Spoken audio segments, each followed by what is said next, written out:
Kathy and I had been married for 13 years. We were sweethearts since we were 11 years old.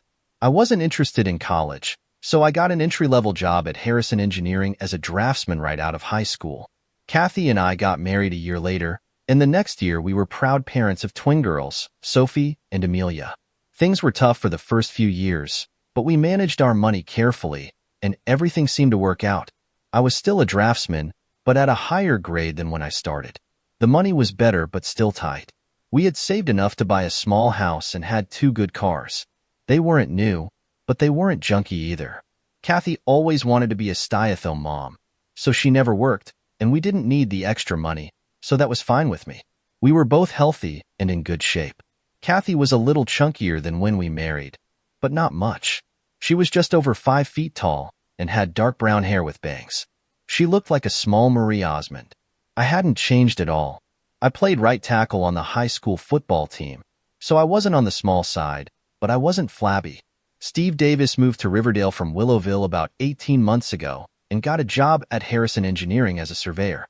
Mike and I used to play football against each other, and we became immediate friends. He married his high school sweetheart, a redhead named Laura. Laura and Kathy became instant friends. They didn't have any children yet, but they were perfect babysitters when we weren't at work. Mike and I enjoyed each other's company as a pleasant break away from the wives. Of course, Kathy and Laura did the same thing, shopping together, going to parties, and attending club meetings while Mike and I watched the girls and the TV. Laura also got a job as a secretary at Brighton Industries just outside of town.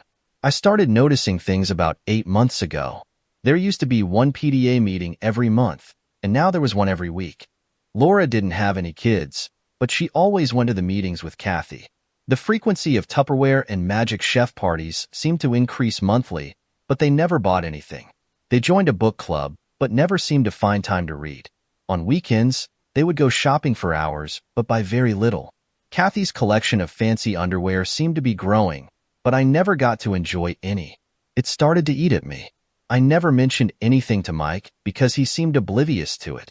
I didn't want to cause trouble if there was nothing going on. About an hour after I put the girls to bed, Kathy came home from some basket party. She took a shower before Laura picked her up, and as soon as she got home, she took another one. That seemed odd to me. While she was in the shower, I did a quick hamper check and found a set of black lace underwear.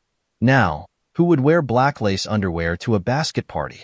I'm not in the habit of checking my wife's panties, but I did tonight and found the crotch damp and sticky. I put them in my pocket. I have never gone through my wife's purse or wallet until tonight. The only thing I was really interested in was her cell phone. Apparently, she felt pretty certain I wouldn't snoop because she hadn't deleted any calls for the last week. Most of the calls were to Laura, but a large number of incoming and outgoing calls were to KC, KH, and KW. Of course, I had no idea who they were, but quickly deduced that the C stood for cell, the H for home, and the W probably for work. I checked her address book, and Laura also had 3 numbers listed: Laura C, Laura H, and Laura W. I was amazed at how well organized my wife kept her phone. I looked at Laura's work number and noticed it had an extension. I looked at the number for KW, and it was the same as Laura's but with a different extension. It wasn't hard to figure out that Kathy had been calling and getting calls from someone who worked with Laura. It also wasn't hard to figure out that Laura must have introduced Kathy and the mysterious K. Brighton Industries was closed now, so I took Kathy's phone and called the KW number. "Hello, you have reached the desk of Mark Thompson.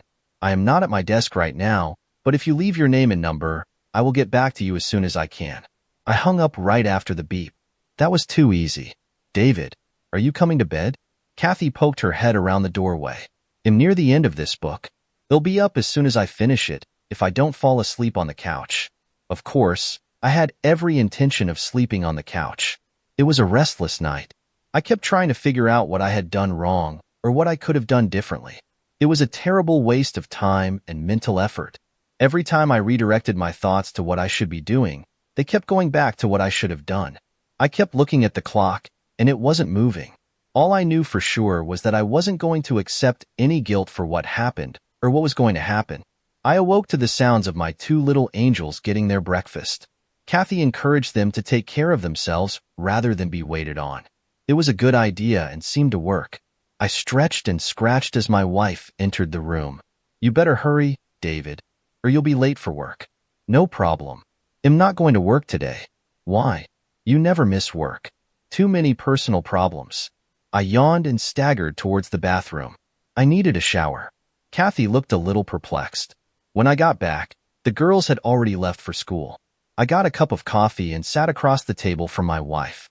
Reluctantly, she looked up at me, as if anticipating something but not knowing what. Tell me about your affair. I don't feel like beating around the bush, but I pretty much know you are not just going to open up and bare your soul. Get serious, David. Is this why you've been moping around? Do you really think I'm cheating on you? Yes. Now tell me about your affair. We've been married for 13 years, David. Why would you even think such a thing? Kathy, I have things to do today, and I have no intention of sitting here playing games with you. I will ask you one more time, tell me about your affair. My loving wife let out an exasperated sigh and leaned towards me. David, it's all in your head. There's no affair. Well, I'd like to thank you for your honesty, but I can't now, can I? She leaned back in her chair and sipped her coffee as if she had taken control of the situation. Can you answer a few easy questions for me? Yes, David, of course. Would you like to know why you go to PDA meetings every week when the secretary of the PDA says they only have monthly meetings, and you haven't been to any for 6 months? I'm not sure what you're talking about. She was a little less you. You and Laura go to non-existing PDA meetings every Tuesday. Now, why would you lie about something like that? Kathy struggled with the question for a moment, and then came up with an answer. I'm truly sorry, David.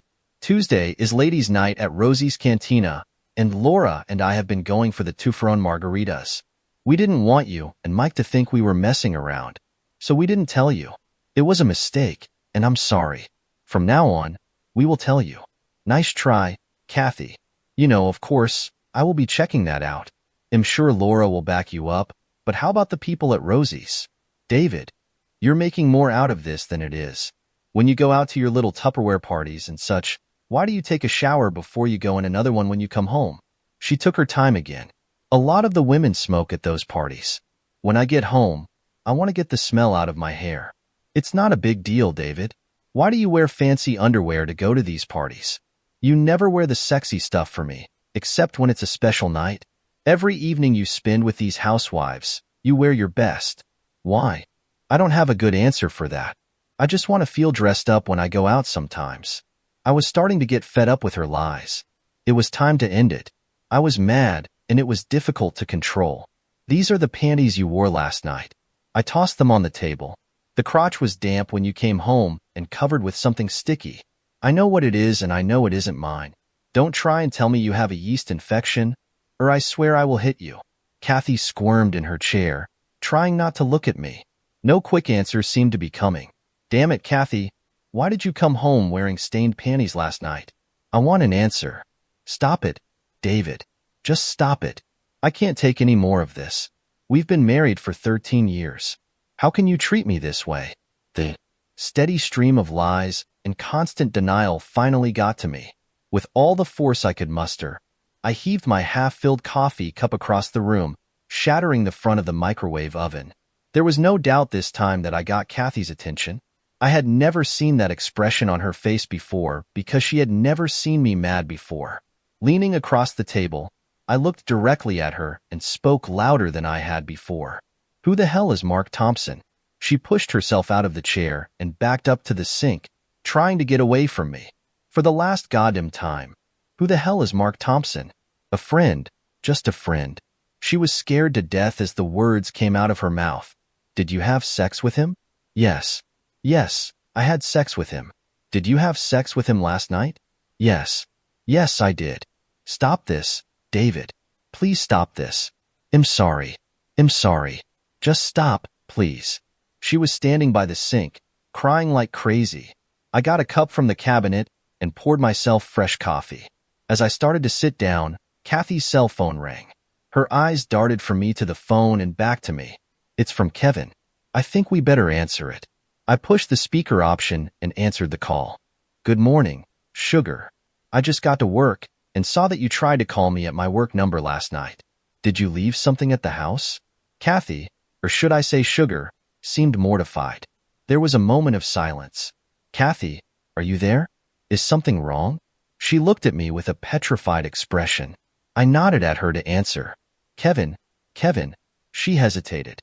"Kevin, my husband is here. He knows about us. He has the phone on speaker." He didn't hang up, but he didn't answer either. I felt obligated to let him off the hook. "Kevin, good buddy, I have a few things I have to do this morning, but I promise to come see you this afternoon. Maybe you should put 911 on your speed dial." I ended the call and put the phone back in my pocket. Kathy just stood by the sink in her bathrobe, shaking. "I have to go now. I have one more question. What is the name of the guy Abigail is seeing?" "David." "No. Please don't make me." The second cup flew across the room and smashed into the tile wall behind the sink. She jumped back and couldn't talk fast enough. "Calvin, Derek Young. I will be back this afternoon. Have all of your things moved out before then. My mother will stay with the girls until we can make other arrangements. Anything you can't get into your car, I will deliver for you. Let my mother know where you will be. Don't call me." She didn't move or say another thing as I walked out the door. Of course, I had no idea what to do next. I decided to go by the office and see Mike. I thought of him as a friend and felt he should know what was going on. It was pretty easy to figure out that Abigail met Calvin at work and got to be friends with him. Kevin was probably a friend of Calvin's who needed a date. Maybe I was oversimplifying it a little, but I felt it was close enough. Mike wasn't in the office. He was out at a site setting some stakes or something like that. I called him on his cell. "Mike, I hate to bother you, but I have bad news." "Is somebody hurt?" "Not yet, but they are going to be." "What the hell are you talking about, David?" "Kathy and Abigail have gotten themselves a couple of boyfriends on all those nights they were supposed to be going to meetings and Tupperware parties. They were really getting together with them." "Are you sure?" "I don't believe you, David. It sounds like some kind of joke. Ask Abigail about a guy named Derek Young. He works at Logan with her. I think she introduced Kathy to another guy from there also." "Are you sure?" "Damn it, David. I know Derek Young. We were in the same graduating class." "How about a guy named Mark Thompson?" "Yeah, him too. Tall, skinny fellow." "David, I figure that Kathy is going to give Abigail a heads up as soon as she can. Kathy gave me a whole line of crap this morning before I pinned her down. I'm sure you'll get the same runaround from Abigail." Mike hung up the phone, and I went to personnel to request a short vacation. I didn't feel like working right now. It only took 10 minutes to shift the work I had ongoing to another draftsman. About that time, Kathy's cell phone rang. Caller ID showed it was Abigail. "Kathy, what the hell is going on? I just got a call from Mike. He is coming to the office. I think somebody told him something." I didn't answer her. "Kathy, are you there? This is not a good time to be playing games." "Hi, Abigail, this is David. I had to borrow Kathy's cell phone this morning.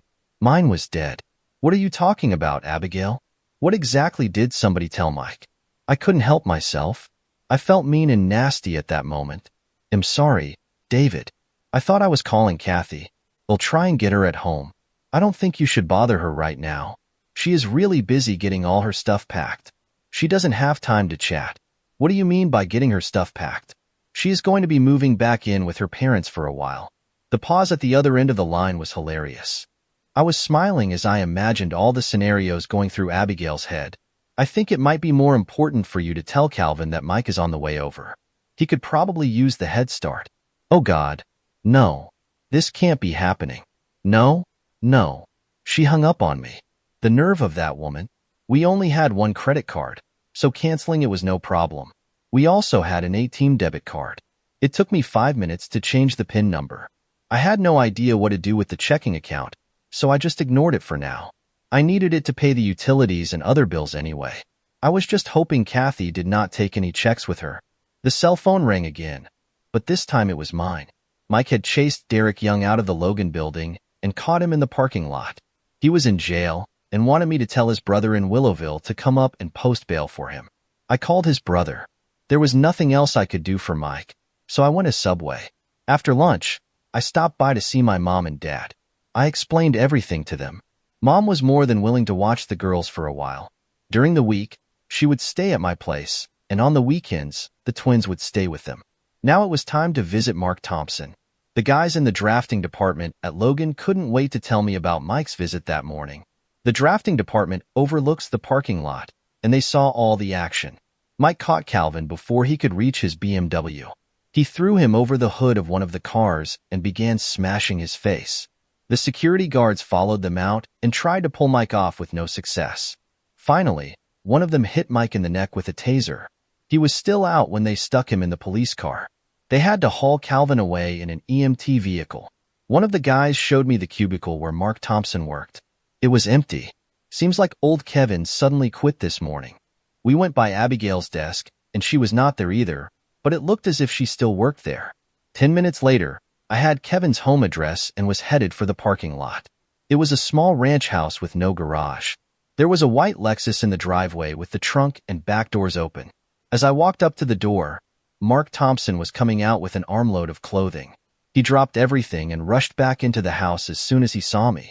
I ran after him but stumbled over the stuff he dropped and managed to see him going out the back as I entered. I had to laugh at his reaction. Hell, I wasn't like Mike. I was a nice guy. It looked like the type of place that was rented fully furnished. That's why he didn't have a truck. In another 10 minutes, he would have been done and out of town. I was looking forward to having a chat with Kevin, but didn't feel like chasing him to do it. I looked around the room for anything interesting and got a few nice surprises. The first thing I picked up was his cell phone. It was on a desk in the living room beside a folder containing his passport and some personal papers.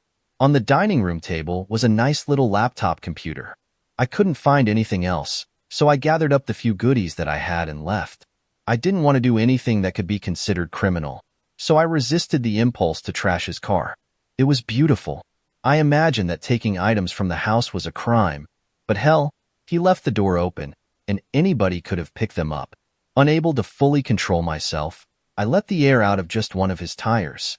He would have to empty the trunk to get to the spare, and I was sure he would be doing it with one eye on the street, looking for me.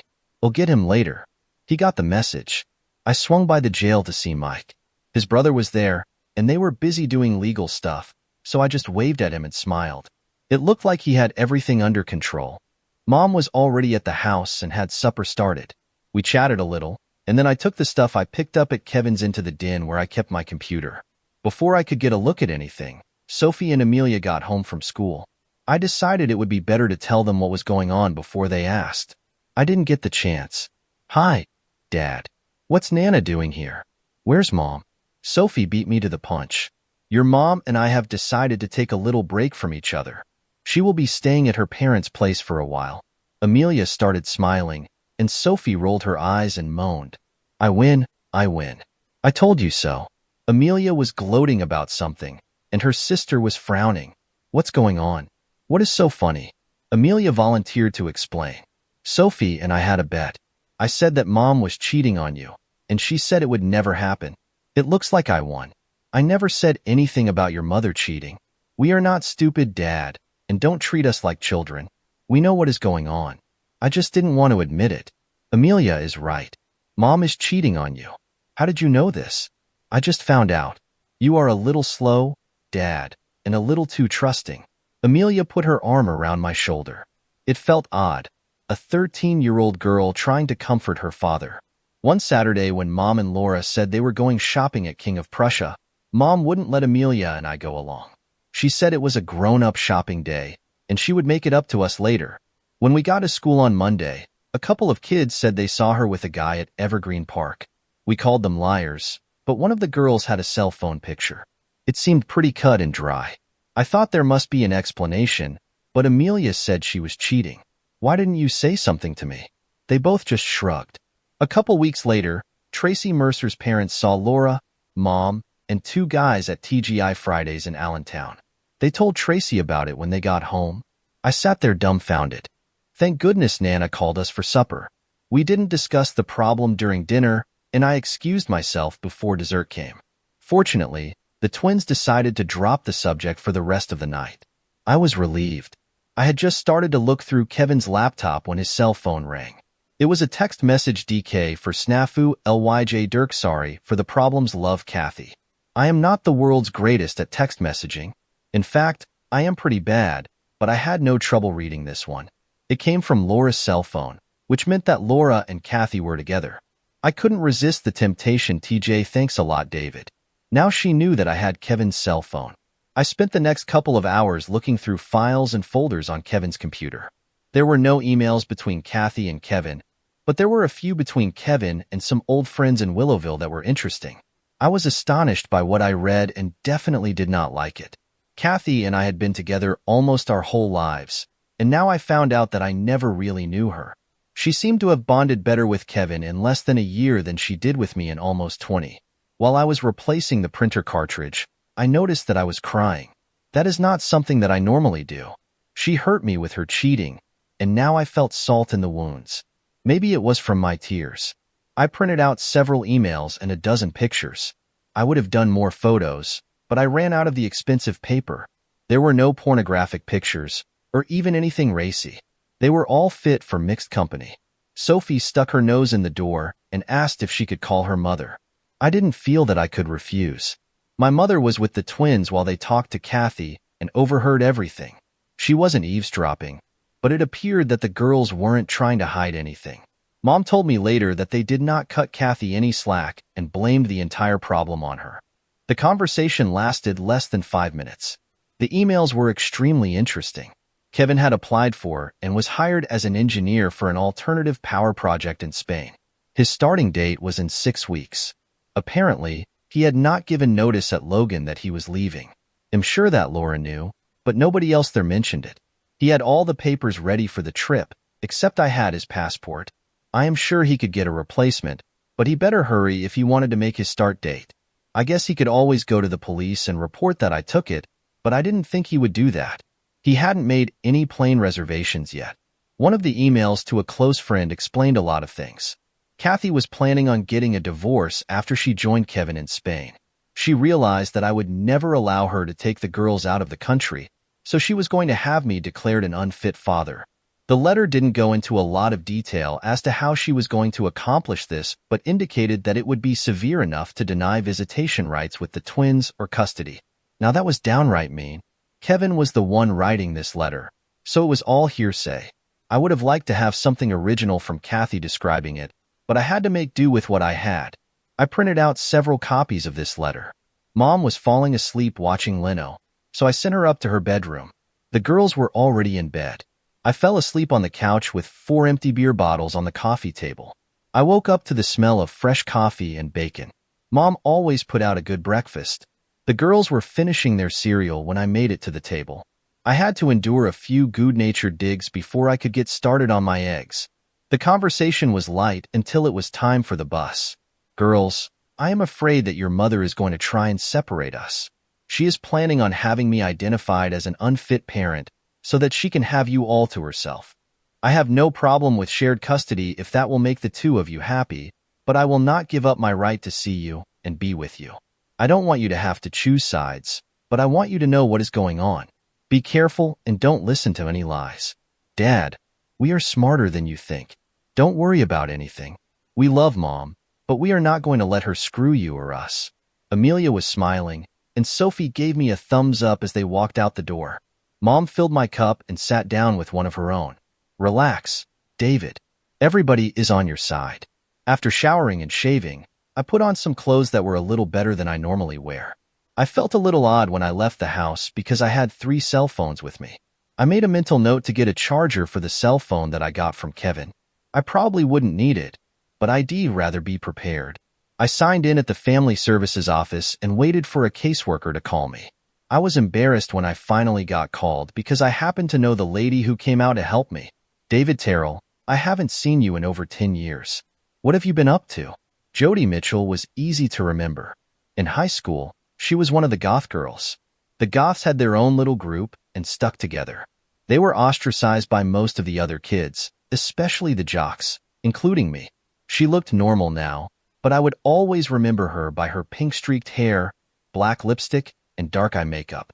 The funny thing about the goths was that you could never tell if they were into drugs, sexual deviations, or witchcraft. As far as Jody was concerned, it was probably none of those, but you always believe the most outrageous. The nameplate on her desk read J. Mitchell, so I assumed she never married. 12 years ago, I could understand that, but today she looked different. David, what can I do for you? My train of thought was broken by her question. I found myself stammering a little. You look great, Jody. She laughed at my awkwardness. Do you mean compared to what I used to look like? Now I was embarrassed, I guess, but I didn't mean to imply anything. Relax, David. I was halfway through college when I realized I was smart enough to face the world as who I was without the fake facade. I've been what you would call normal for almost 10 years. I'm a lot more comfortable with normal than before. Damn it, but that sounds patronizing. I have a hard time keeping my foot out of my mouth. You will have to excuse me. Forget it. Now, why are you here? Before we start, I need to ask you a question. Do you have a file or report on me? Anything at all? Her fingers danced across the keys like a piano player. Nothing here. David. You. Did marry Kathy Wilcox? Is that correct? Yes. Nothing under her name either. It looks like the two of you are feeding your kids and not beating them. You do have kids, right? Yeah. We have 13-year-old twin girls, Sophie and Amelia. Okay. Now can we get down to the problem that brought you here? Jody, this is a little far-fetched, and I know it might seem hard to believe, but my wife is planning on leaving me and wants to take the girls with her. It's not hard to believe, David. We see it all the time. Doesn't she have to have cause to do something like that? Usually, when the mother comes to us, she has documentation or something to prove the accusation. You just checked, and there is nothing there now, right? That's right, David. But how do I know you are not setting me up because you did something and she hasn't gotten around to reporting it yet? Maybe she is getting medical information or police reports before she comes to our office. Just because we aren't showing anything in our computer doesn't mean you didn't do anything. What you are saying is that I can't win. No, I'm not saying that. Why do you think she is going to do something like this? I had no intention of showing anyone the email that Kevin had sent, but now I felt that I had no choice. I had to ask myself why I made the copies if I wasn't intending on giving them to anybody. I slid one across the desk to Jody. Where did you get this? I took it off a computer that I obtained illegally. I know it can't be used for any legal reason, but it is some sort of proof of what is going on. The word conspiracy comes to mind, but I don't know the legal definition of it. I wanted to talk to you or somebody in this office because I didn't know what to do. I don't know how to protect myself and my daughters from something like this, and I can't afford a lawyer. Jody Mitchell relaxed back into her chair. I watched her and did not blink. She rocked back and forth a few times and leaned towards me. Can you come back tomorrow morning? Yes, fine. I will see you then. Can I keep this copy of the email? I nodded yes and turned to walk out the door. It was nice to see you, David. I smiled, and she smiled back. I forgot the goth girl and saw the new Jody. I didn't know any lawyers, and I didn't know any people who knew lawyers, so I had to pick one out of the telephone book. I knew that she was planning on divorcing me, but under the circumstances, things could change. I didn't want to take that chance. I wasn't sure what our financial picture would look like in the next few days or weeks, so I got the lawyer to quote me a price for the whole package up front, and I paid it in cash. I told him to do it the quickest and easiest way he knew. If she wanted the house, she could have it. With the property depreciation, it was worth less than the mortgage. The other thing I insisted on was joint custody of the twins at a minimum. I would take full custody if he could swing it. I would pay child support but no alimony. On the way to lunch, I got a call from Mike. He needed a place to stay, and of course, I offered to put him up. We met at Subway for a gourmet lunch combo. He had a silly grin on his face when I walked up. I know you can't be that happy. What happened? A friend of mine who works at Community General Hospital gave me a little update on Calvin. Laura went over there to visit him. While she was there, Calvin's wife walked in with her 2 kids. Laura had no idea she was being played. It got so messy that the hospital security people had to escort Laura out. I went by Logan to talk to her, and she was no longer there. She had quit. I guess she must be at home right now, but I'm not sure. Why wasn't his wife living up here with him? I don't know. Why wasn't he going home to his wife and kids on the weekends? I don't know that either. To be honest with you, I don't give a damn. Mike took a week off from work so he could get things straightened out. I didn't know where he was going to sleep since my mom was staying at the house, but we decided we would figure something out. He was going to swing by his place to try and pick up some clothing and his personal stuff just in case Laura was not there. He decided he didn't want to talk to her after all. I was headed for my insurance agent but never made it because the cell phone rang again. David, it's Robert Wilcox. Can you come over to the house for a while so we can try and sort things out? Kathy is a wreck, and her mother isn't helping. Who is going to be there? The three of us and Kathy's sister, Rebecca. I'm not sure what you hope to accomplish, but I'll be there in about 20 minutes. It was a somber group. I took my folder of goodies with me and declined the coffee. Who wants to start? David, Kathy seems to think that you were overreacting a little. She claims that you were raging mad and forced her to say things that were not true in order to calm you down. She claims that she did nothing wrong, and you have no right to throw her out. I got the distinct impression that my dear wife had related a very sanitized version of what happened to her parents. I can understand why she would not want to admit her infidelity to them, but resented the fact that she shifted the blame to me. What do you want me to do, Robert? Prove that she is a liar or admit that I made a mistake? I would just like to see a few facts so we can understand things a little better. What did she tell you about her boyfriend? She claims that she didn't have a boyfriend. She just had a few drinks with some friends that Laura worked with, and that you misinterpreted it. Robert, in the last month, she had over 60 telephone conversations with this casual friend. How many times did she call you and her mother in the last month? They both looked over at Kathy. She looked at her feet instead of at them. Does that sound like a casual friend that she meets occasionally for drinks? No one was speaking as I took out Kevin's cell phone. Rebecca, can you read text messages? This is one that was sent to her casual friend right after I threw her out. Why don't you read it to everyone? Dear Kevin, sorry for the problems. Love, Kathy. Rebecca handed the phone back to me. Does that sound like a casual friend? Kathy had her hands in front of her face. Robert was slowly shaking his head. A couple of weeks ago, Kathy and her friend Laura told everyone they were going shopping at the Sunset Plaza Mall. The twins begged to go along, but their mother said no. Here are a few pictures that were taken on that trip. I handed Robert 6 photos, which he looked at and passed to Patricia and Rebecca. That doesn't look like King of Prussia. That looks like Evergreen Park. Damn it, Kathy. What is going on? Patricia had been quiet up to that point. Kathy, in every picture, you were hanging on to this man's arm for dear life. That is not what you do with friends. It appears that the fellow in these pictures, Kevin, I assume, is far more than a friend. What were you trying to pull here? The tears were flowing slowly and quietly. This was not what she was hoping for. She wasn't expecting the pictures. Here are a few more of the same. I think 2 of them are from the Olive Garden, and one looks like Olive Garden. I have several more. Fortunately, my loving wife has her clothing on in all of them. I think we have seen enough, David. I'm sorry that we had to call you over here for this. Robert seemed upset over the way he was deceived. As I got up, Kathy was leaving the room, crying like a baby. We never got to discuss the stains on her underwear. I guess at that point it was not necessary. Robert walked me to the door. David, I am sorry that we can't undo what has been done, but I guarantee you that it will not be ignored. He shook my hand as I left. Mom and Mike had a rollaway bed set up in the den when I got home. It wasn't actually a den, just a small extra room that I kept the computer in. Mike had a pile of extra clothes that he got from his house stacked up in the corner. Laura wasn't at home when he stopped by. The most interesting thing waiting for me when I got home was the mail. Actually, it wasn't waiting for me, it was for Kathy. A nice official envelope from the passport department. I knew that I was not supposed to open it, but I couldn't help myself. It was, of course, a passport, but more exactly, it was a family passport. The picture was of Kathy and the 2 girls. I remembered when the girls told me that they had a picture taken, but I never imagined it was for this purpose. Of course, there was no passport for me in the envelope. I immediately called Robert and told him to tell Kathy that it had arrived.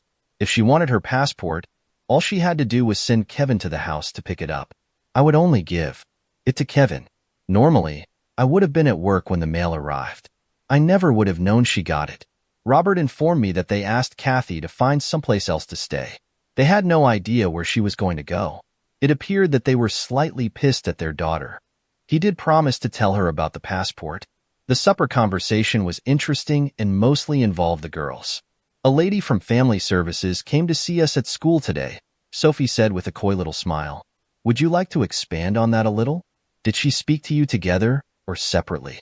Both of us at one time. Her name was Jody. She said the two of you went to high school together. We went to the same high school at the same time, but we weren't together. I got a frown from Amelia for being a smartass. Pay attention, Dad. What did she want to talk to you about? You. All she talked about was you. Sophie and I both agreed that she liked you. You got that from a short conversation? She talked to us for over an hour. We missed Jim and part of geography. They were both talking at the same time, and I was having trouble keeping up. Dinner was interrupted by a phone call from Rebecca. She wanted to talk. I met Kathy's sister at McDonald's. We took a corner table with 2 very hot coffees. David, Kathy asked me to try and explain what was going on. She couldn't do it herself. This might sound stupid, but if I have any questions, how will you answer them? I don't think I can. All I can do is talk and have you listen. I am sure I will get some of it screwed up anyhow because most of it sounded like gibberish when she told it to me. You are setting me up so that you can tell me that you have no answers, just excuses and justifications. I always knew you were smart, David. Let's get it over with. I have other things to do. First, she blames it all on Laura. Laura started cheating on Mike and made it sound exciting and romantic. Kathy said she never had experienced exciting and romantic. All she ever had was you, loving and dependable. When Mark Thompson started at Logan, Laura convinced Kathy to join them for drinks and a few meals out. While they were together, Laura and Calvin would often disappear for a little lovemaking and leave Kathy and Kevin alone. Eventually, they started messing around also, and before long, it was a full-blown affair. Once it started, she couldn't or didn't want to stop it. Kevin had impressed her with his stories of what he did and what he was going to do. She wanted to go with him and share it all. When he asked her to go to Spain, she jumped on it.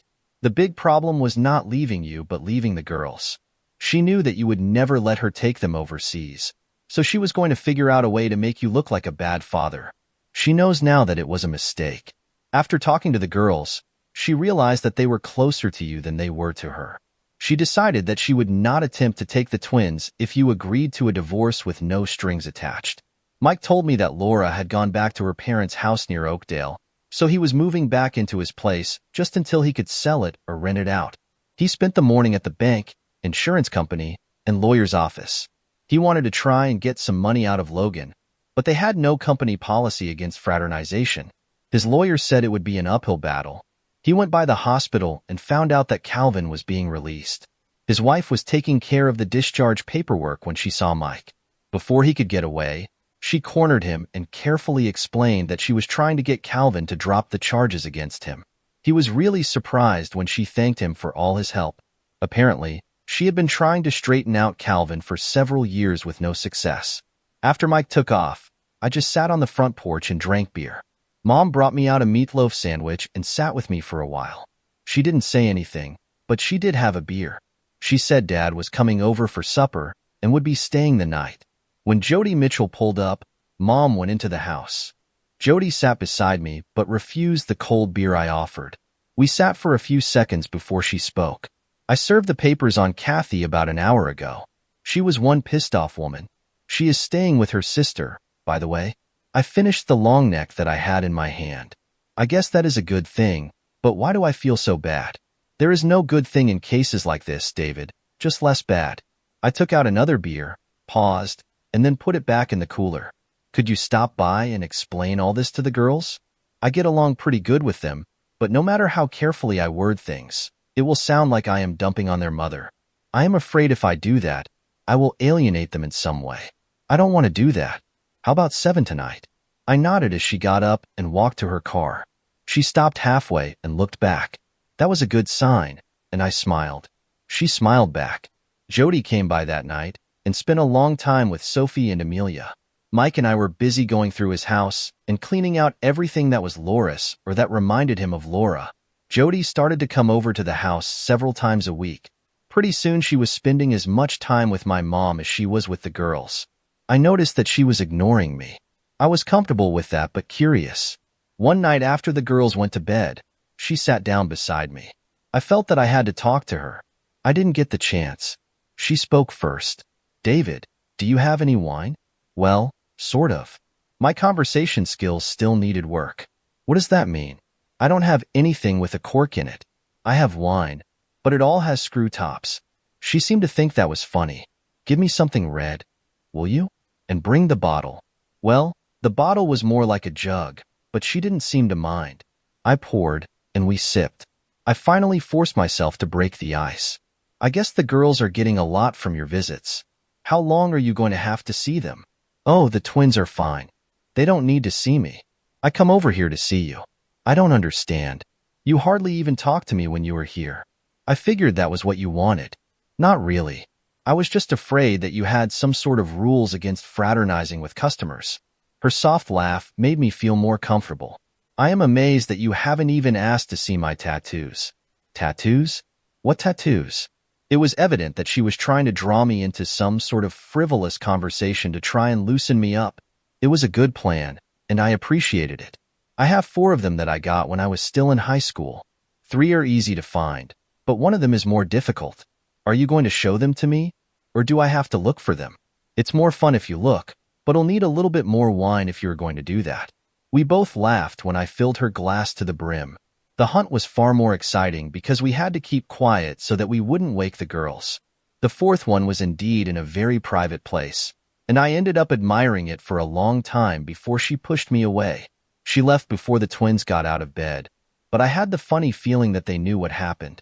I told my telephone book lawyer to finish up the divorce papers and have them delivered. Kathy was going to have to live with what I offered or do it herself. She was still staying with Rebecca when the papers were served. There was no response, and I did not even get a phone call. Several more weeks passed. Things were not going well with my dad. Mom was spending more time there than at my place. Luckily, school was just finishing for the year, so the girls moved in with her for the summer. By the end of the summer, Dad had been moved to an assisted living facility. Mike and I helped Mom get the family house ready to sell, and Mom moved back in with me. Jody had been visiting the girls at Mom's place all summer and spending 3 or 4 nights a week with me. They went on shopping trips and out to eat together, and I was happy for the attention that Sophie and Amelia were getting. At least I wasn't jealous of them anymore. I was pretty sure they knew what was going on between Jody and me. Kathy called the girls about once a week, but the conversations were always short and, according to Mom, seemed stressed most of the time. The twins didn't even tell me that she called. Mike's divorce from Laura was finalized. I had no idea what the status of mine was. He had also decided that he wanted to start his own surveying business and asked me to go in with him. I was a little short on cash to contribute until Mom came to the rescue. When she and Dad ran out of money, Medicare would take over his expenses. Rather than watch it all dwindle away, she felt that I should use it for the business. I believe that she was also thinking of it as an investment in her future. 3 months later, Mike and I had our own little survey business. Luckily, my drafting skills converted over to drawing plots. About a week after school started for the new semester, the twins got a visit from their mother. They thought they were going to the guidance office to see Jody, and were both disappointed to see Kathy. They tried their best to be polite and respectful to her, but it still didn't go well. She told them that she loved them both and was sorry that things worked out like they did. She was going to Spain to see the windmills and would send them some postcards. She promised to call them every year on their birthday and send them fabulous Christmas presents. They said she was crying when she left. Kathy never called me or notified me that she was leaving, but her parents showed up at the house the next week. They apologized again for what Kathy did, but did not attempt to defend her or justify her actions. Amelia and Sophie were their only grandchildren, and they wanted to be able to see them. I had no trouble with their request. They said Rebecca was too ashamed to come see me. She was torn between her sister and her parents. 2 months later, my divorce was final. Jody and I went to Olive Garden to celebrate. It was a rare night out without the girls. They didn't seem to mind. In fact, I believe they were glad in a way. We spent the night at the local Holiday Inn. The twins were excited when I got home at 10 the next morning. They didn't say anything but spent the whole day grinning from ear to ear. A year later, the business was doing great, but unfortunately, Dad passed away. Mom expressed an interest in moving to Florida with her sister, but didn't want to leave the girls. The twins felt that Grandma should go. They carefully explained to me that Jody could take her place, even though she couldn't cook as well as my mom. They also insisted that they were old enough for separate rooms. It was an obvious plan and a good one. The girls got birthday cards from their mother, but no phone call. She also sent lots of postcards. All the postcards had Spanish windmills on them. I wasn't sure what the significance of that was. She sent them 2 fancy embroidered dresses for Christmas, but hadn't anticipated the growth spurt that young girls reaching their teen years go through. Neither of them seemed disappointed that the dresses were too small. Brighton Industries became our biggest client. Mike was glad to learn that Calvin was now teaching electronics at the Lebanon County Vocational School. A big come-down from his previous position. He was no longer married. Laura remarried and moved to California. Mark Thompson did not last 6 months at his new job. He was now working in the States, but nobody seemed to know where. Mike had contacted his high school alumni association to see if he could find out. My best friend always felt that I let Kevin off too easy. The odd thing was that the girls were still getting postcards with the windmills on them. There was never any information on the cards, just generic sentiments. Robert told me that Kathy called them several times. She was working for a travel agency in Barcelona. She never mentioned Kevin or gave them any information about what had happened between them. Jody and I took a quick trip to Maryland for a quiet marriage. Within a year, she was expecting. Amelia and Sophie were as excited as we were. They were looking forward to having a little goth girl for a sister. I believe that was some sort of private joke between the girls and their new mom. They never let me in on it. Thank you for watching this intense story of betrayal, heartbreak, and recovery. What would you do if you found out about a partner's hidden secrets after so many years together? Let us know in the comments below.